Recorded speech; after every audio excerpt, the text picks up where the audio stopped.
Okey, seperti mana yang telah cikgu bincangkan semalam, bentangkan semalam, bahawa bab 6 ini berkaitan dengan ancaman komunis dan harus diingat berkaitan dengan oleh kerana ancaman komunis, maka British telah isytiharkan darurat. Dan as I mentioned before, apa itu darurat?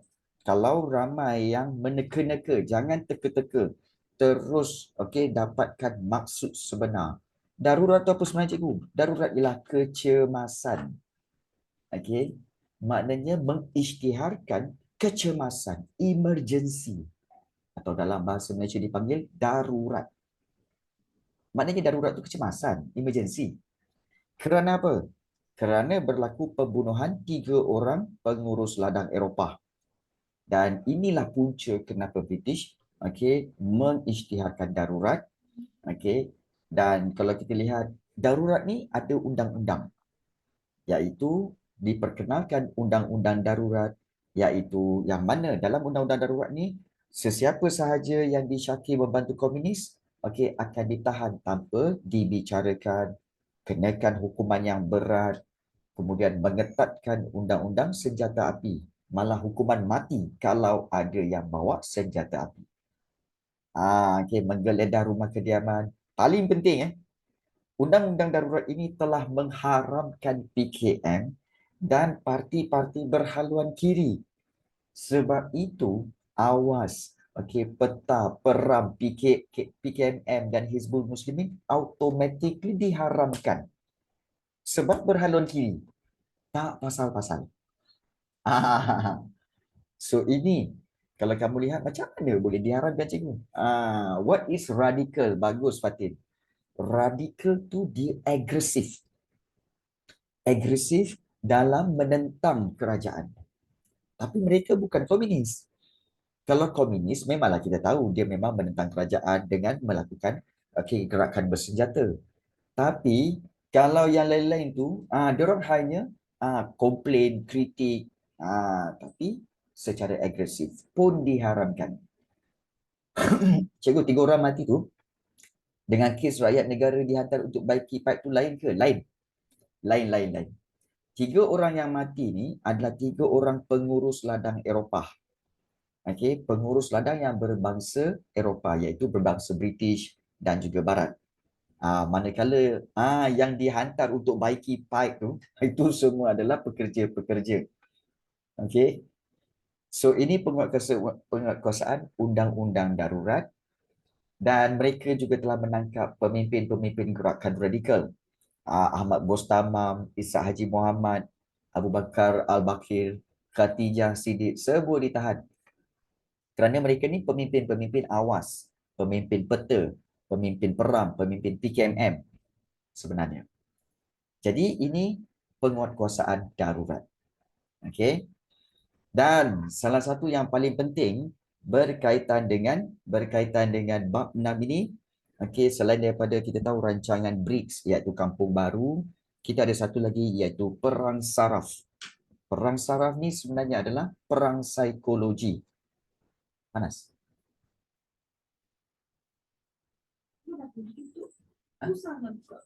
No. Okay, thank you. Ini salah.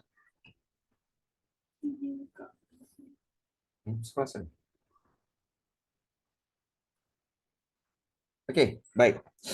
So kita lihat di sini perang saraf. Rapatkan dia. Okey, perang saraf diketuai oleh Sejerat Templar, kan? Ya, betul. Perang saraf diketuai oleh Sejerat Templar. Betul. Dan Sejerat Templar ni, untuk pengetahuan kamu, beliau juga adalah orang yang berperanan. Jap, off record. Dia tak boleh mention, kan? Nanti bahaya. Dia isu, kan? Jadi, so itulah dia. Baik. Perang saraf ni sebenarnya adalah satu dipanggil perang psikologi. Maknanya kita kata sebagai perang psikologi, di mana paling penting dia punya perang saraf ni, matlamat dia ialah memenangi hati.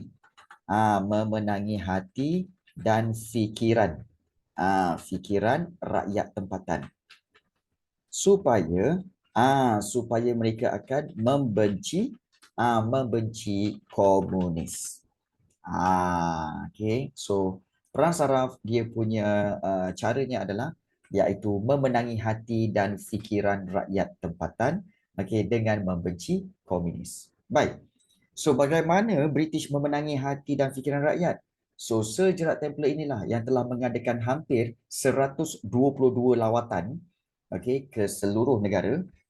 Kemudian yang kedua, melonggarkan syarat kewarganegaraan, kemudian mengadakan pilihan raya, okay, dan juga menawarkan hadiah wang tunai untuk sesiapa yang memberi maklumat sehingga Chin Peng, iaitu Setiausaha Agung PKM, ditangkap.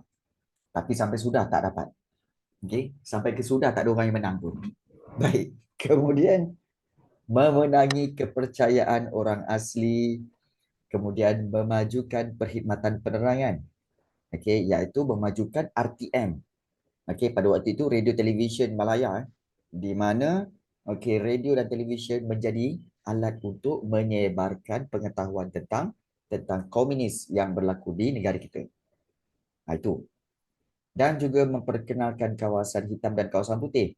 Kawasan hitam ialah black area, iaitu kawasan yang masih ada komunis, dan kawasan putih ialah kawasan yang tidak ada lagi ancaman komunis. So, ya betul. Kalau disebut Jabatan Penerangan tu, maknanya ianya adalah merujuk kepada RTM. Okay. Dia punya apa lagu tema dia, RTM, teman setia anda.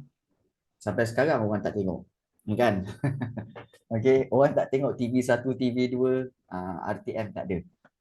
Kan? Ada pun tak ramai lah. Jadi perkhidmatan penerangan tu ialah RTM. Ya. Jadi inilah dia perang saraf yang digunakan oleh sejerat Templar untuk perang psikologi, memenangi hati dan fikiran rakyat tempatan untuk membenci komunis. Baik. Satu lagi topik penting dalam bab ini ialah kesan darurat. Kesan darurat terbagi kepada dua bahagian, okey, iaitu dari sudut politik dan juga sosioekonomi. Di mana kesan darurat dari sudut politik, peningkatan jumlah kewarganegaraan. Di mana kita tahu 1.2 juta orang Cina telah diterima sebagai warga negara Tanah Melayu dan juga beratus ribu orang-orang India juga menjadi warga negara. Baik. Kemudian penubuhan MCA, Malayan Chinese Association, supaya dapat membentuk iaitu membentuk kita kata sebagai satu bahagian orang Cina yang juga tidak menyokong komunis. So penubuhan MCA dan juga mempercepatkan kemerdekaan. Di mana kalau kita lihat kesan darurat ialah telah mempercepatkan kemerdekaan. Kerana apa? Selepas darurat diumumkan, kita tahu bahawa take note di sini ya. Selepas darurat diisytiharkan pada tahun bila tahu? So take note kronologi ya. Darurat pada tahun 1948. Kemudian CLC iaitu Jawatan Kuasa Hubungan Antara Kaum ditubuhkan pada tahun 1949. Dan seterusnya kita tahu sistem ahli juga telah ditubuhkan pada tahun 1951. So dia terus menerus Kemudian kita tahu pilihan raya MPP telah dibuat pada tahun 1955. Dan kemudian kita tahu kita telah merdeka pada tahun 1957. Maknanya di sini oleh kerana darurat berlaku, maka seterusnya berlakulah aktiviti CLC, sistem ahli, pilihan raya dan merdeka. Maknanya telah mempercepatkan kemerdekaan. Bermula daripada darurat. Nampak tak? Ini kita kata bukti bagaimana kesan darurat telah mempercepatkan kemerdekaan. Baik. Kemudian, kalau kita lihat untuk sosioekonomi, darurat telah meningkatkan kos perbelanjaan. Di mana darurat telah membelanjakan hampir 1 juta, 10 juta, lebih daripada 10 juta satu hari untuk perbelanjaan makanan tentera, pakaian, senjata dan sebagainya. So, kos belanja meningkat. Baik, peningkatan jumlah warga negara tu kesan positif ke cikgu? Secara umumnya, ya. Okey, peningkatan jumlah warga negara ini adalah satu yang positif. Kerana bertambah lagi penduduk yang akan memberi taat setia kepada tanah Melayu. So, kita kata ianya positif. Positif peningkatan jumlah warga negara. Baik, meningkatkan kos perbelanjaan, tetapi juga telah menyebabkan penderitaan dan kesengsaraan kepada rakyat, di mana rakyat menderita, merenggangkan hubungan antara kaum, di mana kita tahu kaum Cina telah diletakkan di kampung baru, dipindahkan ke kampung baru, lengkap dengan prasarana dan kemudahan. Orang Melayu masih lagi tinggal di kawasan kampung, dengan serba kekurangan. Maka ini menyebabkan mereka ada masing-masing perasaan tidak puas hati dan telah merenggangkan hubungan kaum. Dan pastinya kesan darurat jumlah korban yang banyak daripada rakyat, daripada anggota keselamatan dan juga anggota PKM, ramai yang mati. Okey. Baik, ini bab yang ke-6. Bab yang ke-7. Okey. Baik. Okey, siapa yang isytiharkan darurat pertama? Saya terlupa. Okey.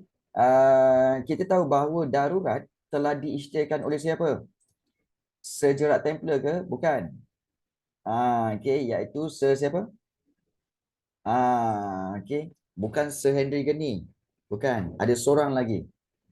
Siapa tahu? Sir pengisytiharan darurat. Cepat. Ada seorang lagi pegawai British tu. Okey. Sir Malcolm McDonald. Sir Malcolm McDonald. Bukan.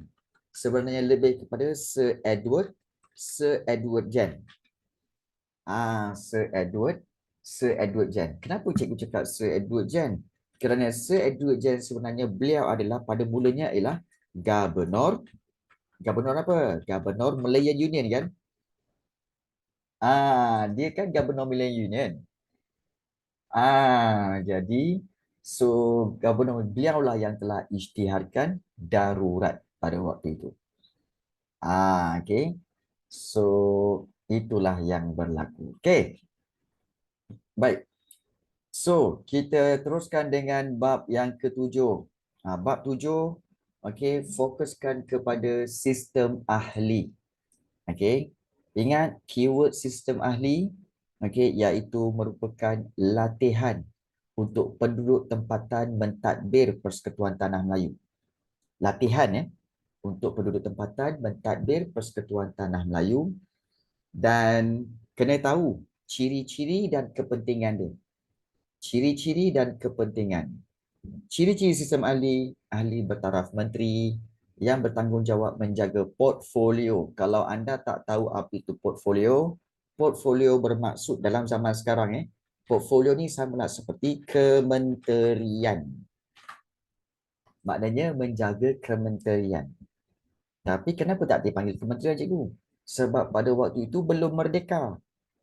Bila belum merdeka, dia panggil ahli bukan menteri sebab belum merdeka. Dan juga dipanggil portfolio kerana dia belum merdeka. Macam kabinet negara lah, cikgu. Betul. Macam ahli kabinet negara. Betul. Tapi dia bertaraf ahli saja. Dan ahli ini dilantik oleh Pesuruhjaya Tinggi British dengan persetujuan Majlis Raja-Raja. Apakah tugas? Ingat tugas, soalan selalu keluar tanya apakah tugas ahli dalam sistem ahli ini? Tugas dia mencadangkan undang-undang jabatannya. Cikgu, tapi kadang-kadang dia minta sampai nak bagi 4 markah, 2 markah. Ini ada satu je, cikgu. Sebenarnya ada satu lagi, iaitu yang mula-mula ni. Bertanggungjawab menjaga portfolio kementerian. So, dua-dua ini adalah dikatakan sebagai tugas-tugas ahli. Tugas ahli menjaga portfolio dan mencadangkan undang-undang jabatannya. Ingat dua tu. Itu tugas. Okey. Dan ahli diletakkan di bawah kuasa Pesuruhjaya Tinggi dan ini adalah sebagai satu sistem kabinet bayangan.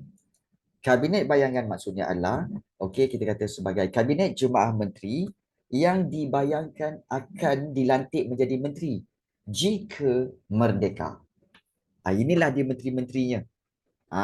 Inilah ahli-ahlinya, inilah menteri-menterinya.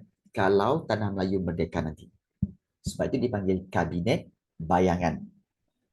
Baik. Kemudian, kepentingan sistem ahli. Apa pentingnya sistem ahli? Asas untuk melatih orang tempatan, berkerajaan sendiri, pendedahan kepada penduduk tempatan untuk belajar mentadbir negara. Dan yang ketiga, proses memupuk perpaduan kaum kerana pemimpinnya kita tahu terdiri daripada pelbagai kaum dan menentukan kemerdekaan mendapat sokongan seluruh penduduk persekutuan tanah Melayu. Maknanya dengan sistem ahli ini, semua kaum terlibat, maka ini akan dapat memastikan bahawa semua penduduk, semua pelbagai kaum di tanah Melayu ini akan memberi sokongan terhadap kemerdekaan. Jadi ini sistem ahli. Sistem ahli selalu keluar. So, take note tentang perkara ini. Baik, itu bab yang ketujuh. Bab yang ke-8. Ingat cikgu ambil selected point, selected subtopik yang selalu keluar. Ya. So, ada certain subtopik yang cikgu tak ambil dalam ni. Baik, it's okay. So, nanti bulan 12 jangan risaulah. Bulan 12 nanti cikgu akan buat lagi. Revision seperti ni. A dan B sama macam sama maksud dia cikgu. Yang mana satu? A dengan B. Dia dia macam ni. A dengan B yang kepentingan tu Rafiq. Baik. A dengan B macam sama okey, baik. Sebenarnya ada beza, iaitu menyediakan asas. Yang A ni sebenarnya maksud dia adalah menyediakan platform. Menyediakan platform. Maknanya tempat. Tempat untuk apa? Tempat untuk melatih orang tempatan.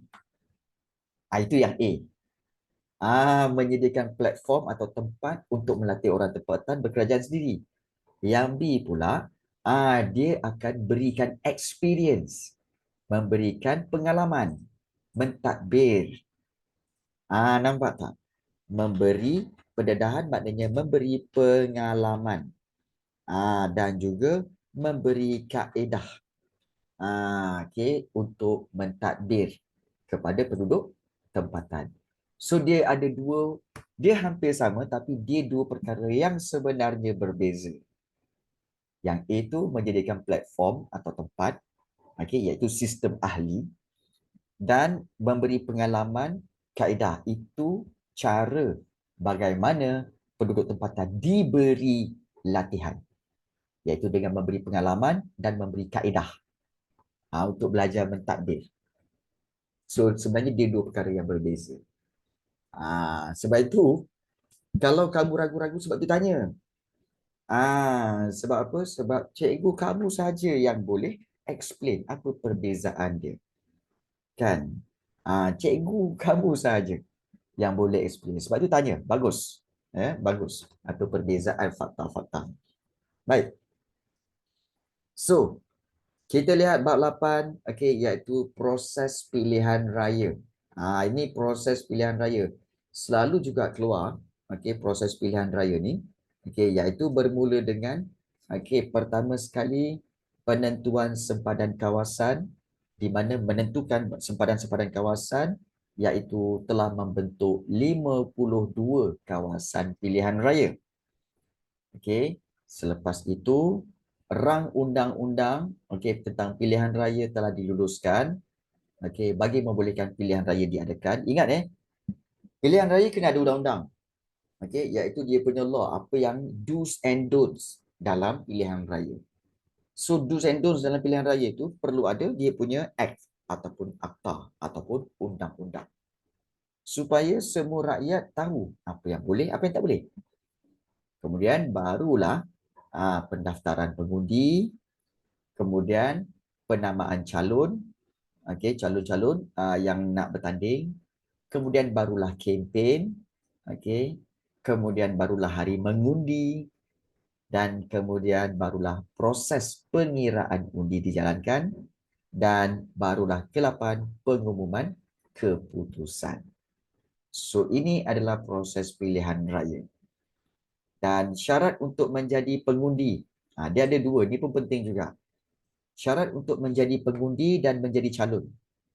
Untuk menjadi pengundi, untuk menjadi calon, ada persamaan.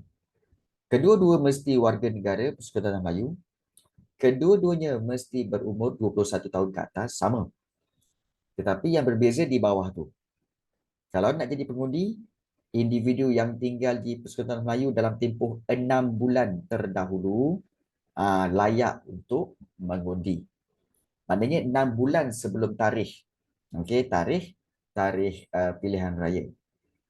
Dan untuk jadi calon, telah tinggal di Persekutuan Tanah Melayu ni dalam tempoh 12 bulan, maknanya setahun sebelum penamaan calon. Dan paling penting, berpengetahuan dalam bahasa Inggeris dan bahasa Melayu. Ini syarat untuk menjadi calon dan juga menjadi pengundi. Baik. Selepas pilihan raya NPP, kita tahu siapa yang menang. Okey, cikgu tahu kamu semua dah belajar. Siapa yang menang dalam pilihan raya ni? Okey. Yang menang siapa? Ya betul, iaitu yang menang ialah Parti Perikatan. Iaitu sebanyak berapa? Sebanyak berapa kursi? Okey, iaitu 52 kursi. Tak. Yang menang ialah 51. 51 kursi menang. Dan Parti PAS memenangi satu kerusi. So sebab itu total 52. Nampak tak? Total 52 merujuk kepada 52 kawasan pilihan raya. Itu sebenarnya. Jadi 90, almost 95%, 99% telah dimenangi oleh Parti Perikatan. Itu 98% lah. Almost. Okey, jadi kita tahu pilihan raya telah dimenangi oleh Parti Perikatan, dan Parti Perikatan inilah, oleh kerana dia benang majoriti, maka mereka telah pun membentuk kabinet pertama. Baik, kabinet ini, mungkin ada yang ramai bertanya lagi kot, cikgu, kabinet tu apa? Jangan kau ngada-ngada bukan kitchen cabinet. Kitchen cabinet kau tu ada mangkuk ayun semua tu. Bukan. Kabinet pertama ni ialah kabinet itu bermaksud jemaah menteri lah sebenarnya. Okey. So menteri-menteri kabinet maknanya menteri-menteri dalam jemaah menteri. So kabinet tu ialah jemaah menteri lah. Sekumpulan menteri-menteri. Okey. So peranan kabinet pertama, menggunakan pakai sistem model Westminster daripada Britain, membincangkan isu berkaitan keselamatan dalam negeri dan pertahanan, mengurangkan kuasa pentadbiran British, meminta kuasa veto Pesuruhjaya Tinggi British dibatalkan, serta membincangkan soal keuangan dan perpaduan orang tempatan dalam perkhidmatan awam. So, kalau kamu tengok dalam ni, kabinet ini tidak ada cerita lagi pasal pendidikan ke, tak ada. Kerana apa? Kerana kabinet pertama ini masih belum menjalankan kerjanya lagi. Hanya bincangkan sahaja. Kerana kita belum merdeka. Ingat tu. Masih di bawah pentadbiran British. Cuma kabinet pertama ni, perlahan-lahan. Kita mula dengan bincangan isu keselamatan, bincangkan isu keuangan, bincangkan isu perpaduan. Itu kabinet pertama. Peranan dia. Baik. Itu bab yang ke-8. Ke-8 tentang pilihan raya. Baik, seterusnya. Bab yang ke-9. Suruhanjaya Perlembagaan Persekutuan. Bab 9 ni yang ada rombongan kemerdekaan. Rombongan yang dia naik daripada naik kapal daripada Singapura sampai ke Karachi, daripada Karachi baru naik flight. Macam tu. Baik. Okey, cikgu, jawapan soalan peranan kabinet 6 markah. Tapi jawapan ada 5 je cikgu. Macam mana nak dapatkan 1 markah lagi soalan 8B. Okey. Baik. Sebenarnya di sini kamu boleh elaboratekan peranan kabinet pertama. Iaitu kalau kamu kata kamu dah guna pakai dah. 5-5 ni. Tapi soalan 6 markah cikgu. Ni dah pakai, ni dah pakai, ada 5 fakta. Kurang 1. Apa lagi yang saya nak bagi tahu cikgu? Mudah sahaja. Iaitu kabinet pertama sebenarnya terdiri daripada siapa? Kabinet pertama, kita kata sebagai terdiri daripada pemimpin-pemimpin pemimpin-pemimpin dari parti perikatan. Yang telah memenangi pilihan raya.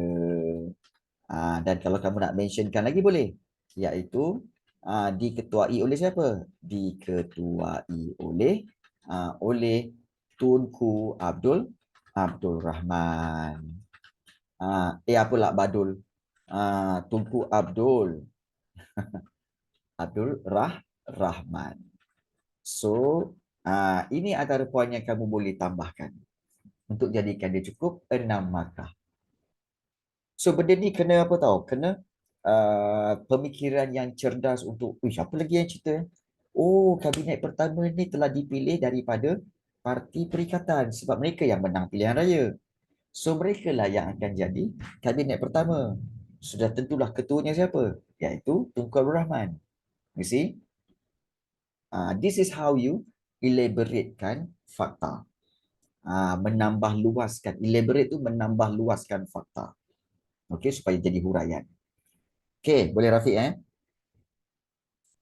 baik. Bab 9. Peranan Suruhanjaya Perlembagaan Persekutuan Melayu.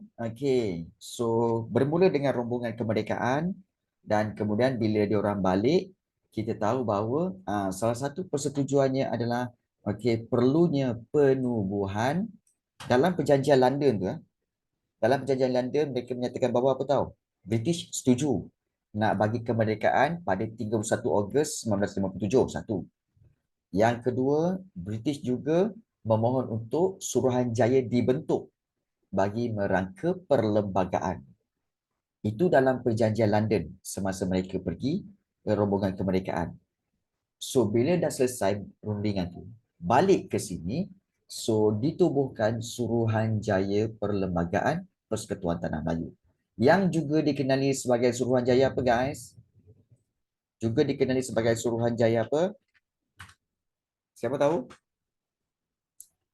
Thank you Nur Hafiza. Suruhanjaya Red. Betul. Sama Sama.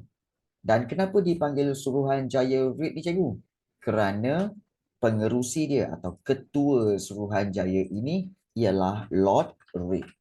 Nama orang putih. Orang British itulah. Lord Reed. Sebab itu dipanggil Suruhanjaya Red. Baik. So, sama dengan Suruhanjaya Perlembagaan Persekutuan, tugas utama dia apa? Ingat, keyword Suruhanjaya Perlembagaan, membincangkan, menyusun dan merangka perlembagaan Persekutuan Tanah Melayu yang akan merdeka. Baik. Kemudian, kalau kita lihat, untuk Suruhanjaya Red ada terma rujukan. Kita kata sebagai reference term. Terma rujukan ini selalu mendapat kefahaman yang salah. Iaitu terma rujukan ini sebenarnya kita kata lebih kepada apakah yang sebenarnya perlu dilakukan. Maknanya kita kata sebagai tugas Okey, yang perlu dilakukan oleh Suruhanjaya. Suruhanjaya Red, kalau kita nak mudah faham. Apa yang Suruhanjaya Perlembagaan kena buat? Apa tugas Suruhanjaya Red ni? Apa terma rujukannya? Maknanya reference term dia. Maknanya Suruhanjaya Red ni apa-apa pun dia kena refer balik kepada tugas dia. Tugas dia apa? Iaitu yang pertama, memeriksa aturan perlembagaan PTM. Memeriksa aturan perlembagaan Persekutuan Tanah Melayu yang mengambil kira kedudukan dan martabat Ratu England dan Raja-Raja Melayu. Okey, dan kemudian Suruhanjaya Red perlu mewujudkan kerajaan yang pusat yang kuat. Dia kena tahu, okey, perlembagaan yang dia nak buat ni untuk mewujudkan kerajaan pusat yang kuat. Kemudian juga tugas Suruhanjaya Red, okey, mencadangkan satu jawatan bagi ketua negara. Kena buat satu jawatan ketua negara yang dipanggil Yang di-Pertuan Agong. Menjaga kedudukan istimewa orang Melayu dan kepentingan sah kaum lain. Dalam perlembagaan tu mesti melindungi kedudukan istimewa orang Melayu dan juga kepentingan sah kaum-kaum lain. Memberi cadangan perlembagaan persekutuan. Kena beri cadangan. Okey, sebagai unit tunggal, okey, bebas dan kerajaan sendiri. Beri cadangan tentang perlembagaan persekutuan. Kemudian melindungi kedudukan Raja-Raja Melayu. Kalau dia nak buat perlembagaan, mesti perlembagaan itu melindungi Raja-Raja Melayu dan mengadakan satu bentuk kewarganegaraan. Baik, aturan perlembagaan tu maksudnya adalah aturan dari sudut perlembagaan. Perlembagaan Persekutuan Melayu, dia kena ikut aturan. Bermula dengan perkara pertama apa? Perkara kedua apa? Kamu pernah tengok kan? Okay, perlembagaan persekutuan. Ada 183 perkara. Perkara pertama tentang ketua negara. Okay, siapakah ketua-ketua negara? Kemudian ketua kerajaan. Kemudian agama Islam. Itu memeriksa aturan perlembagaan. Nombor-nombor perkara pertama apa? Perkara kedua apa? Perkara ketiga apa? Pernah tengok tak perlembagaan persekutuan? Pernah tengok tak perlembagaan persekutuan? Ah, Pernah ke tak pernah?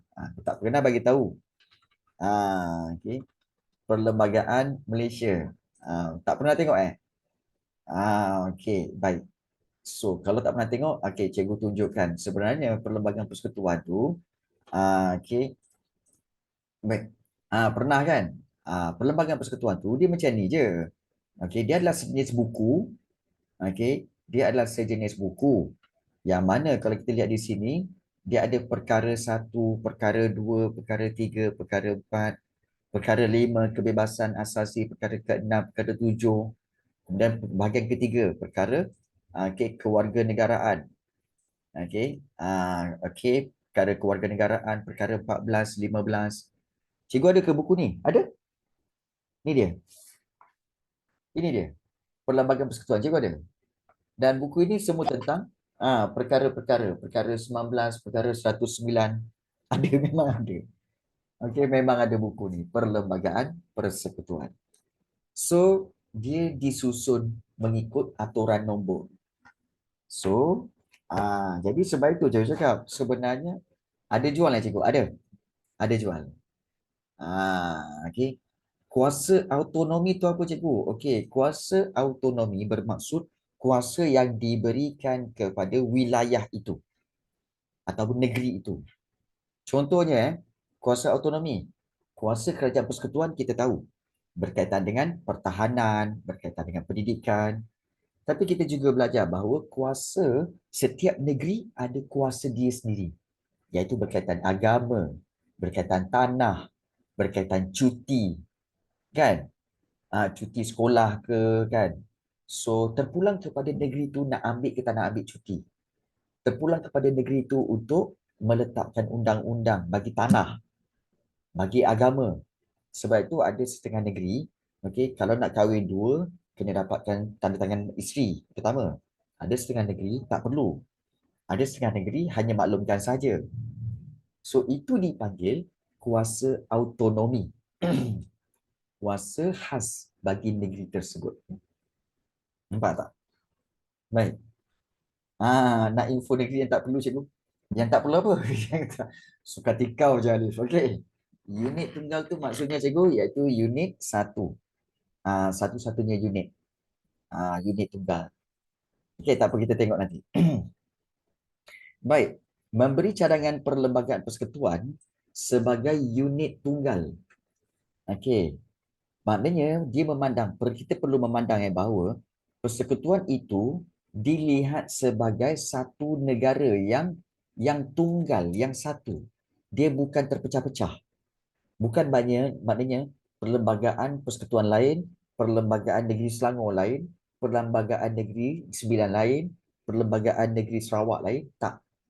Dia mesti perlembagaan persekutuan itu dilihat sebagai untuk satu unit bagi merangkumi semua negeri dalam negara ini. So, perlembagaan persekutuan ini dilihat sebagai satu unit yang tunggal untuk satu persekutuan tanah Melayu. Gunakan. Itu yang dimaksudkan unit tunggal. Perlembagaan persekutuan ini sebagai satu unit tunggal yang akan digunakan oleh seluruh negeri dalam negara tanah Melayu pada waktu itu. Itu maksud unit tunggal. Bebas dan kerajaan sendiri dalam lingkungan Commonwealth, maknanya dalam lingkungan negara-negara bekas tanah jajahan British. Maknanya kita masih lagi terikat dengan jajahan British lah sebenarnya. Kita masih lagi terikat dalam sistem yang diperkenalkan oleh British. Baik. Kemudian, dibuat perjanjian Persekutuan Tanah Melayu 1957. Baik, antara intipati perjanjian Persekutuan Tanah Melayu ni, amalan raja berperlembagaan dan sistem demokrasi berparlimen, kewarganegaraan ada 3, penguatkuasaan undang-undang, memohon didaftarkan sebagai rakyat, dan juga memohon untuk menukarkan kewarganegaraan atau dipanggil naturalisasi. Itu kewarganegaraan. Baik. Kalau macam kita ni semua, cikgu nak tanya, kita ni semua ni kewarganegaraan daripada kaedah mana? Kaedah A, B atau C? Kita semua ni. Ah, B ya. Baik. Jawapan sebenar. Jawapan sebenar kita semua ni, kita ni sebenarnya adalah kewarganegaraan mengikut kaedah A. Kaedah A sebab penguatkuasaan undang-undang maksudnya kita ni automatik. Kita ni automatik secara undang-undang. Itu maksudnya. Kenapa automatik cikgu? Dah bapa kita orang Malaysia, mak kita orang Malaysia, kita lahir kat Malaysia. Jadi kita kata apa? Automatik. Automatik kita kita menjadi rakyat Malaysia. Kalau memohon didaftarkan sebagai rakyat tu, kalau kita lahir kat luar negara, bapa kita mungkin orang negara luar, mak kita orang kat sini. Bapa kita orang luar, contoh macam bapa cikgu mungkin asalnya daripada Amerika. Mak cikgu asalnya Russia. Jadi cikgu lahir kat Malaysia. So macam mana tu? Jadi cikgu boleh memohon untuk didaftarkan sebagai rakyat. Memohon untuk didaftarkan sebagai rakyat. Tapi itu keputusannya terpulang kepada kerajaan nak bagi atau tidak. Kita boleh mohon. Boleh memohon. Dan kalau naturalisasi ni, menukarkan kewarganegaraan ni, contohnya macam cikgu, memang jauh Amerika. So memang jauh Amerika. Jadi, ya, kerajaan akan menilai. Menilai ada rekod jenayah tak, kemudian menilai tingkah lakunya. Kena. Bukan simply boleh terima rakyat. Tak boleh. Tapi kalau lahir negara lain tapi ibu bapa warga negara Malaysia macam mana? Still warga negara Malaysia juga tu. Still warga negara Malaysia. Baik. So, ada yang tanya, intipati apa cikgu? Intipati maksudnya isi kandungan. Isi kandungan lah sebenarnya. Intipati sebenarnya bermaksud isi kandungan. Kandungan Kandungan apa? Kandungan Perjanjian Persekutuan Tanah Melayu ini. Isi kandungan. Bukan benda lain pun. Okey. Baik. Kemudian, okey, kedudukan istimewa orang Melayu dan kepentingan sah kaum lain kita dah bincangkan. Kedudukan bahasa Melayu dan juga kedudukan agama Islam. So, ini intipati Perjanjian Persekutuan Tanah Melayu. Dan bab 10. Bab 10 tentang persediaan kadar kemerdekaan ni, pemasyhuran kemerdekaan. Pemasyhuran tu maksudnya perisytiharan. Ya. Dan okey, bermula dengan pengertian kemerdekaan dan ingat, okey, untuk merdeka ada dua jawatan kuasa. Okey, bezakan yang pertama jawatan kuasa persediaan fizikal dan yang kedua jawatan kuasa sambutan. Tengok betul-betul perbezaan dia. Okey. Memang ada dua jawatan kuasa. Iaitu kalau kita lihat jawatan kuasa persediaan fizikal merujuk kepada persediaan dari sudut fizikal. Persediaan yang nampak seperti apa? Pembinaan stadium, istana negara dibina, kan? Stadium Merdeka dan istana negara. Bendera kebangsaan dicipta oleh Muhammad bin Hamzah. Kemudian lagu kebangsaan, okey, lagu Terang Bulan, lagu Negeri Perak, okey, diambil. Okey, lagu kebangsaan. Jata negara diperkenankan oleh Raja-Raja Melayu dan bunga raya dipilih oleh Tunku Abdul Rahman sebagai bunga kebangsaan. Ini fizikal. Fizikal. Jawatan kuasa persediaan fizikal. Okey, persediaan fizikal ni maknanya untuk persiapan bagi bagi orang kata apa, membentuk identiti negara, okey, membentuk kita nak bersedia ke arah kemerdekaan, kita mesti ada persediaan daripada sudut fizikal negara kita. Tetapi yang lain-lain ialah sambutan. Sambutan tu ialah celebration. Macam mana nak celebrate? Jadi jawatan kuasa sambutan ni maknanya jawatan kuasa untuk celebrate kemerdekaan 31 Ogos ni. Kenapa bunga raya? Bagus soalan ini. Apa maksud raya? Apa maksud raya?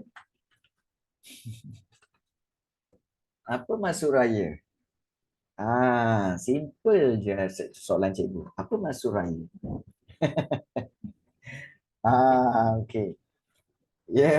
Macam-macam lah korang kan. Bebaslah, merdekalah. Tak ada kena-mengena. Tak ada kena-mengena. Dengar sini. Sebab itu cikgu cakap, kadang-kadang rakyat ceria, kau ingat apa? Rakyat ceria tu kau ingat apa? SO ceria 611. Bukan. Baik, sebenarnya raya ni, kita guna banyak tau. Hari raya, bunga raya, jalan raya, lebuh raya. Tapi kita tak tahu maksudnya. Kan? Jadi kelakar sebenarnya. Raya ni sebenarnya besar. Raya ni besar. Jalan raya, jalan yang besar. Hari raya, hari kebesaran. Okey. Balai raya, balai yang besar. So raya tu besar. Jadi bunga raya ni satu sebab dia membawa maksud besar. Okey, membentuk negara yang besar. Dan juga bunga raya ni paling banyak ditemui di negara kita. Di negara kita ya. So paling banyak ditemui di negara kita. Sebab itu dipilih bunga raya. Dan kalau kamu tengok bunga tu pun, dia punya bunga tu lagi besar daripada lain-lain kan. Bunga mawar, bunga lain semua kecil-kecil. Bunga raya ni memang dia punya kelopak tu besar. Sebab itu dipanggil bunga raya. Jadi kalau ada kawan-kawan yang badan besar, jangan kau panggil dia gemuk, pandai. Jangan panggil gemuk. Panggil dia, kau ni raya lah. Kelihatan raya kau hari ni. Macam tu. Jaga hati kawan. Apa korang. Baik, terusnya. Refleksia lagi besar cikgu. Memanglah, tapi refleksia telah diambil nama lain. Macam body shaming juga je cikgu. Tak. Raya kot. Kan? Kawan tu rasa macam seronok je dengar raya. Kan? Seronok dengar. Baik. Kita lihat jawatan kuasa sambutan. Jawatan kuasa sambutan ini berperanan memeriahkan Okey, sambutan kemerdekaan. Iaitu inilah dia sambutan 75,000 bendera Persekutuan Melayu ditempah khas dari kilang kain di Jepun. Kau ni raya duduk kena angkut you. Jangan kau macam cawan. Okey, baik. Kemudian baju muskat hitam bersongket. Baju muskat tu baju yang Tunku Abdul Rahman pakai dia. Kemudian ada kursus protokol, maknanya kursus cara-cara untuk majlis nanti. Diberikan kepada 300 orang pegawai kerajaan dan semua pegawai dan kaki tangan awam diberi gaji seminggu lebih awal untuk memberi peluang menyambut kemerdekaan. So, ingat dua jawatan kuasa ni. Jawatan kuasa sambutan dan jawatan kuasa persediaan fizikal. Okey, baik. Kita dah habis. Okey, revision bab sejarah tingkatan 4. Cikgu, okey, ada soalan tak nak tanya? Nak tanya boleh tulis dalam Zoom chat. Okey, seperti kawan kamu tanya, cikgu, saya ada baca satu ayat ni hari tu, dia cakap negara kita istimewa kerana negara kita merdeka tanpa pertumpahan darah. Betul ke cikgu? Sebab kan dulu banyak dah pembunuhan rakyat negara kita.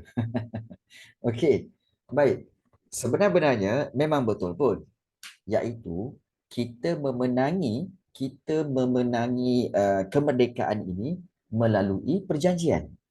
Iaitu bila rombongan merdeka, kita minta merdeka daripada British secara rundingan dan British telah meluluskan.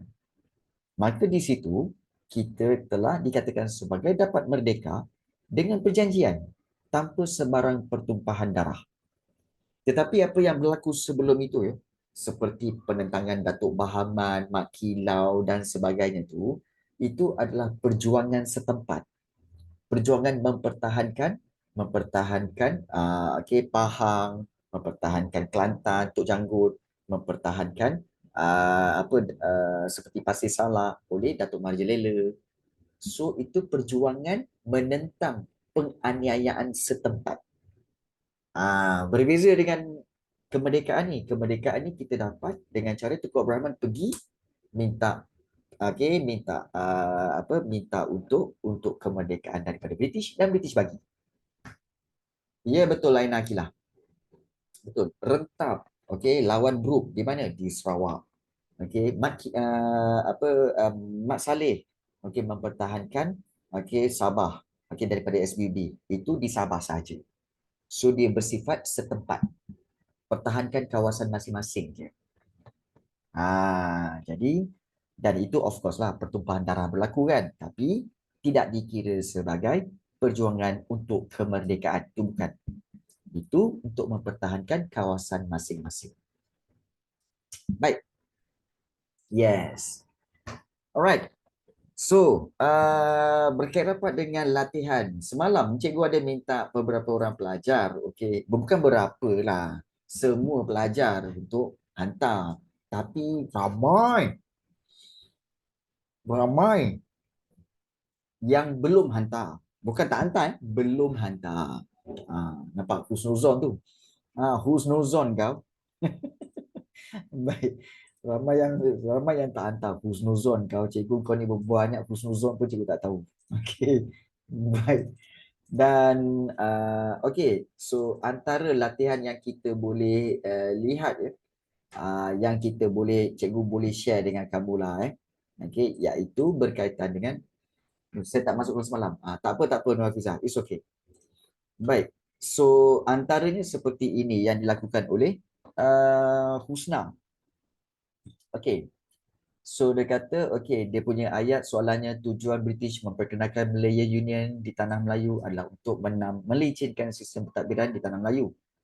Malaya Union dapat meningkatkan pelaburan ekonomi kepada British di samping dapat mengukuhkan pertahanan di tanah jajahannya. Baik, kalau kamu buat macam ni, okey, kamu layak untuk mendapat 3 markah penuh. Okey, sebab berdasarkan tiga fakta yang diperolehi daripada sini.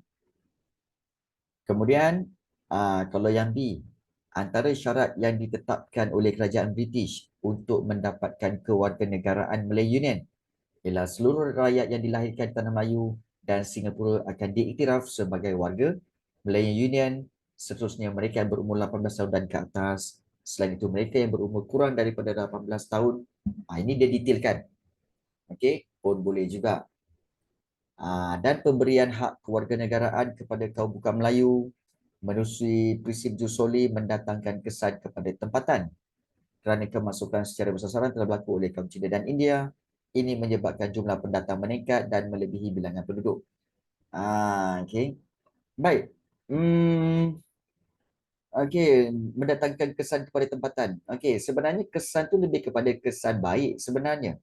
Okey. Situ payah okey, baik, tak apa. Okey. Sebenarnya dia tak ada masalah untuk soalan tu. Sebagai contoh, kita tengok soalan ni. Baik. Ini soalan satu. Melayu ni perkenalkan. Okey. Yang tadi Husna jawab tadi, yang ini, yang C ni. Okey, mendatangkan kesan. Okey.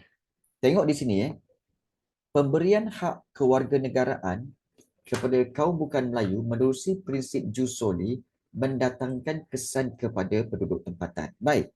Sebenarnya kalau dikatakan kesan, biasanya merujuk kepada kesan kesan buruk. Kalau dia mendatangkan faedah, maknanya kesan baik. Kalau mendatangkan kesan saja, itu maknanya kesan buruk. Antara kesan buruk, kita tahu bahawa iaitu bilangan kita kata bukan Melayu lebih ramai daripada orang Melayu.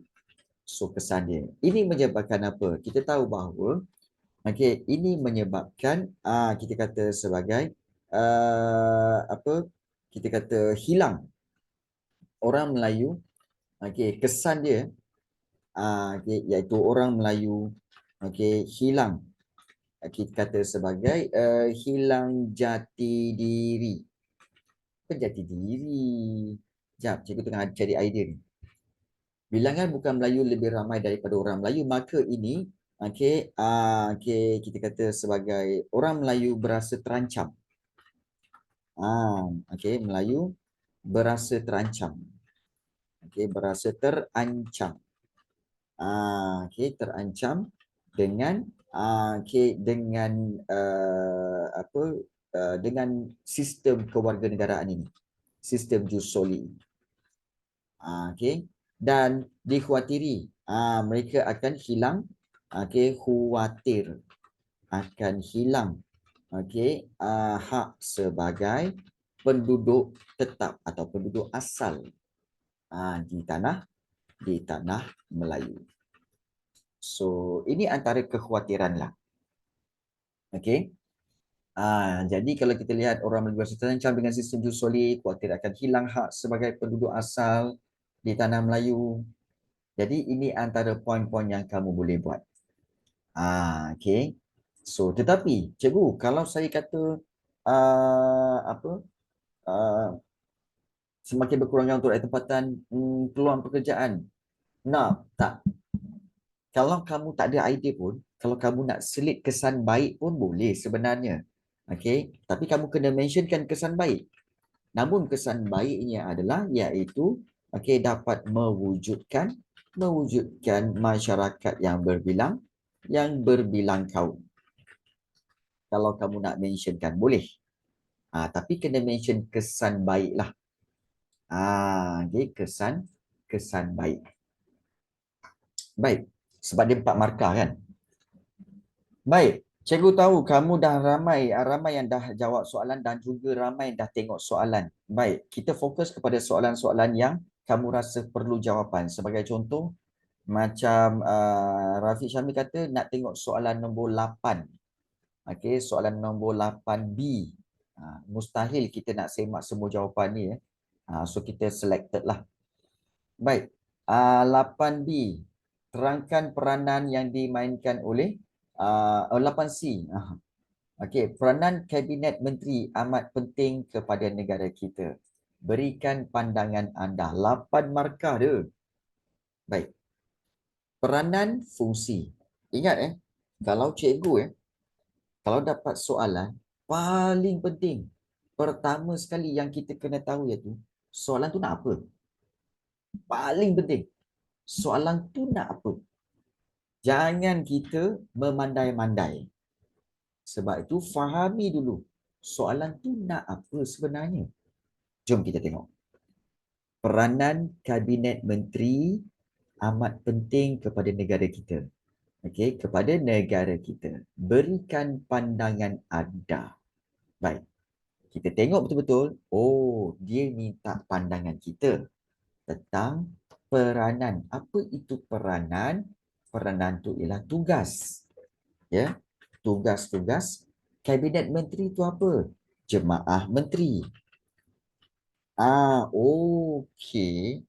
Amat penting kepada negara kita. Berikan pandangan anda. Okey. Soalan ini, dia tidak mention pun Kabinet Menteri yang pertama. Dia tak mention pun Kabinet Menteri yang pertama. Dia kata Kabinet Menteri yang sekarang ni ada. Jadi mudah untuk kita dapat. Nampak tak? Mudah untuk kita dapat tugas-tugas dia. Mudah. Okey, iaitu antara poin yang kita boleh buat. Okey. Sebelum kita jawab, kita tengok berapa markah yang dia nak bagi. 8 markah. Bila 8 markah, kita punya strategi apa? Iaitu seperti biasa, 4 fakta dan juga kita akan buat 4 huraian. Okey. Ingat 4 fakta dan 4 huraian. So, cikgu akan jarakkan kat sini. Kenapa? Cikgu akan nak letak fakta dulu. Okey. So, kita buat fakta dulu. Fakta yang pertama, peranan Kabinet Menteri. Apa fungsi Kabinet Menteri? Iaitu, kita tahu iaitu, kita kata peranan Kabinet Menteri iaitu mengatur. Okey, mengatur segala urusan pentadbiran. Pentadbiran negara. Okey, mengatur segala urusan pentadbiran negara. Itu satu. Okey, fakta satu. Baik. So, kemudian ini fakta satu. Huraiannya cikgu? Nanti dulu. Buat fakta dulu. Kita buat macam tu. Fakta satu. Mengatur segala urusan pentadbiran negara. Kemudian fakta yang kedua iaitu membuat dasar. Okey, membuat dasar bagi mencapai matlamat. Okey, bagi membuat dasar bagi memajukan negara. Tu, membuat dasar-dasar Dasar apa cikgu? Dasar pentadbiran lah. Okey. Dan yang ketiga, apa lagi? Fakta yang ketiga. Kita buat dulu fakta. Mengatur segala urusan pentadbiran negara, membuat dasar bagi memajukan negara. Kemudian apa lagi? Okey, membuat dasar, mengatur segala urusan pentadbiran negara. Okey, juga iaitu apa lagi? Segala urusan pentadbiran negara, menggubal undang-undang. Boleh ke cikgu? Ya, boleh. Okey, menggubal undang-undang ataupun bukan menggubal sebenarnya, lebih kepada mencadangkan undang-undang. Undang-undang bagi kementerian mereka. Kementerian mereka. Sebab ingat undang-undang akan digubal di parlimen. Bukan menteri-menteri yang buat undang-undang, tapi undang-undang perlu digubal di parlimen. Jadi mereka hanya mencadangkan undang-undang bagi kementerian mereka. Okey. Boleh juga. Okey, fakta yang keempat, iaitu membuat penambahbaikan. Penambahbaikan kepada undang-undang terhadap undang-undang. Terhadap undang-undang undang-undang sedia ada. Boleh. Okey. Baik. So dekat sini kita dah buat fakta. Huraian dia cikgu macam mana? Okey, sekarang kita buat huraian. Boleh. Mentadbir kerajaan persekutuan mengikut bidang kuasa yang terdapat dalam senarai persekutuan boleh. Okey. So, huraian dia. Yang pertama, mengatur segala urusan pentadbiran, iaitu mereka mengatur iaitu mentadbir, kita kata menyusun rancangan